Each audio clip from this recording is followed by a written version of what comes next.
Enfim, vamos falar então da Inglaterra, que eu acho que a gente precisa passar de temática, e até porque é preocupante, viu, Frederico? É assim, todo mundo sabe aqui, desde muito tempo, mas ficou escancarado na final da última Euro, dentro de mim eu tenho um avesso do avesso com o Southgate. Eu acho que a Inglaterra está perdendo tempo. E aí eu vou fazer um paralelismo que até é um erro, porque o Fernando Santos, em Portugal, ganhou alguma coisa. E talvez pelo título tornou Portugal um pouco refém, né, da maior conquista da sua história.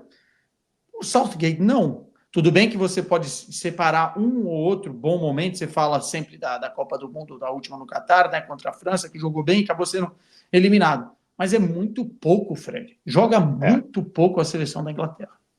Então, existe um contexto histórico rápido para mostrar como que a Inglaterra ela não é acostumada a grandes resultados em grandes competições, né? Assim, a Inglaterra é uma grande seleção porque é um país que fundou o futebol e é um país que tem a Premier League.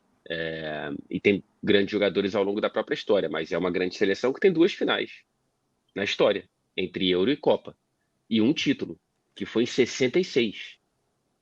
Assim, é muito, muito, muito pouco. Então, qualquer migalha parece assim o pão inteiro para os caras aqui, entendeu? Então o Southgate ele pega uma seleção que tinha caído para a Islândia nas oitavas de final da Eurocopa de 16. O Roy Hodgson era treinador. Aí contrataram o Sam Allardyce, que foi flagrado num esquema de desviar dinheiro de transferência de jogador. Durou 60 dias no cargo. Era esse o cenário assim de terra arrasada da seleção inglesa e da federação. E aí chega o Southgate, ele faz um trabalho de resgate. Em 2018, a Inglaterra ela chega na semifinal da Copa do Mundo pela primeira vez desde 90. Aí em 21 alcança a primeira final de Euro da própria história. E aí em 22 tem essa eliminação jogando muito bem contra a França. O grande ponto, e eu já falo isso há muito tempo, é que o trabalho dele bateu no teto antes mesmo da Copa do Catar. A questão é que na Copa do Catar teve essa boa exibição e aí cria uma nova boa sensação. Mas o Southgate é um cara que, no fim das contas, cara, você pode observar que talvez ele tenha sido carregado pelo talento dessa geração. Então, no fim das contas, o que aconteceu foi que ele desperdiçou uma final em Wembley contra a Itália numa Eurocopa que a Inglaterra poderia ter sido campeã. Ele desperdiçou uma Inglaterra que poderia ter chegado mais longe numa semifinal contra a Croácia. E agora acho que é o pior ponto, porque se antes ainda havia dúvidas sobre a quantidade e a qualidade dos talentos ingleses, olha para essa seleção, cara. Olha as opções que ele tem no banco de reservas e olha para o jogo que a Inglaterra teve primeiro contra a Sérvia e hoje contra a Dinamarca. Eu repito, é uma exibição patética. Patética, não tem nada de bom. É o que o Marcelo disse na abertura do programa. Você não vê nada. A equipe não sabe pressionar, a equipe não sabe recompor, a equipe não sabe trocar passes curtos que sejam objetivos, a equipe não. Os passes longos parecem que são quando o Arnold decide que ele está cansado de tocar para o lado, ele tenta dar um balão para frente para ver se ele acerta o que ele acerta no Liverpool. O Harry Kane vindo buscar a bola parece o Cano no Fluminense. Por que ele está vindo aqui? Não tem ponta para entrar? O que está acontecendo? Por que o Harry Kane está vindo buscar a bola no meio campo? Então, assim, é um bando de talento batendo cabeça. E ele ainda deu uma entrevista que acho que pegou muito mal aí na Inglaterra, né? Pelo menos em outros lugares pegou. Falando que o time não tem um jogador para repor o Calvin Phillips, né? Caraca, é o Calvin Phillips, não é o Bellingham. Não, e é o Calvin Phillips que não joga em alto nível há 2 anos e meio. Assim, é quase ele falar, cara, a gente não tem um atacante para repor o Rooney, sabe assim, mas é o Calvin Phillips, pior ainda, né? Assim, não é o Rooney que se aposentou há 300 anos, é o Calvin Phillips que não joga há 2 anos e meio e era o Calvin Phillips, assim, é um negócio muito, muito, muito fora do razoável mesmo, o que está acontecendo. E a imprensa está caindo em cima, como vocês podem imaginar. Eu não entendo o que o time quer fazer dentro de campo. Assisti hoje uma tortura de 90 e poucos minutos, tentando ver o que eles queriam fazer. Porque às vezes você vê que não dá certo, que não consegue, porque o outro time tá bem. Eu não consegui decifrar qual era a intenção da Inglaterra. O gol, e tem uma jogada um pouco antes que saem com grandes arrancadas do Walker pela direita. O Saka puxa em diagonal, aparece o Walker ali. Nenhuma das duas jogadas é assim. Na primeira, o Harry Kane nem dentro da área tá. Então, assim, nem tinha por que fazer aquela jogada naquele motivo. Parece que é tudo meio intuitivo, né? São bons jogadores que vão intuindo mais ou menos o que tem que fazer dentro do campo. Não se defende especialmente bem também, dá algum espaço para os adversários chegarem. E você vai desperdiçando jogadores, né? O Bellingham é muito pior, o Foden não jogou nada, o Harry Kane aproveitou uma bola de oportunismo.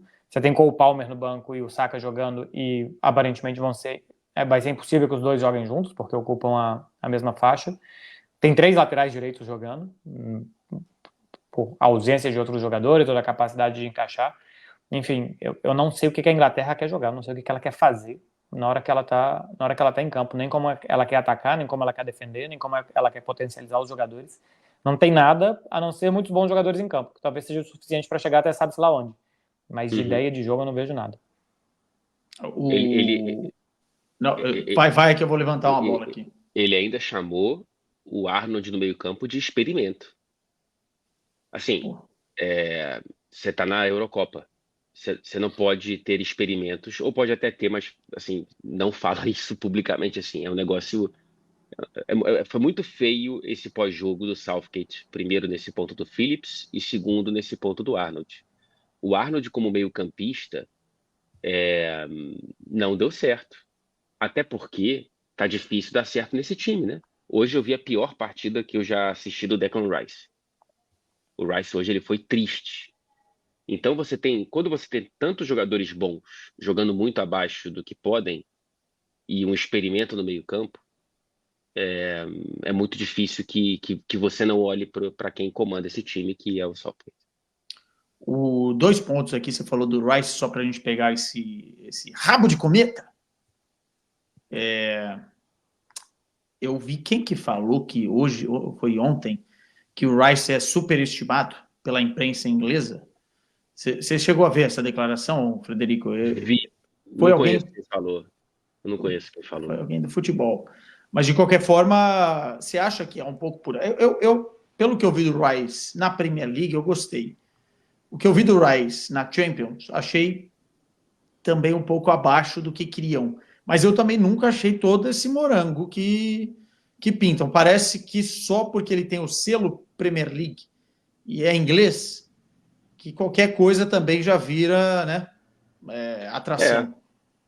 Eu acho que é o efeito de todos aqui, né? Assim, o Grealish já foi esse cara, né?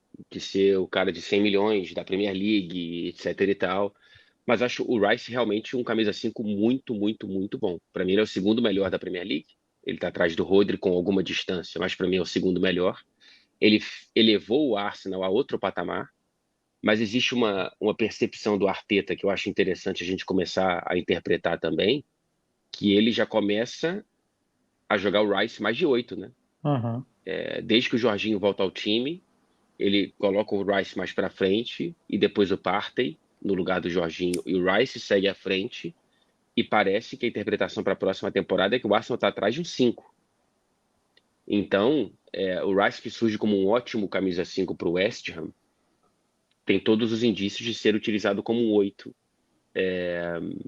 que é o cara que o Southgate diz que não existe para o lugar do Calvin Phillips, né? Então, enfim.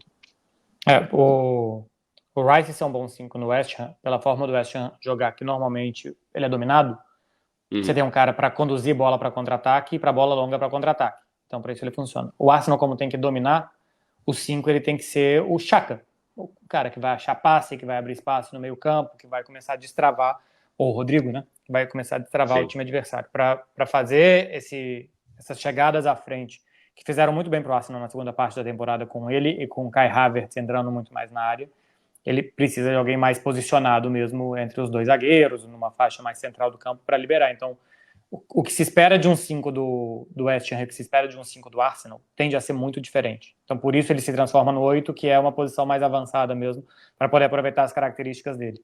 Mas ainda assim na seleção, dá para jogar Declan Rice e Mainu, por exemplo. Claro.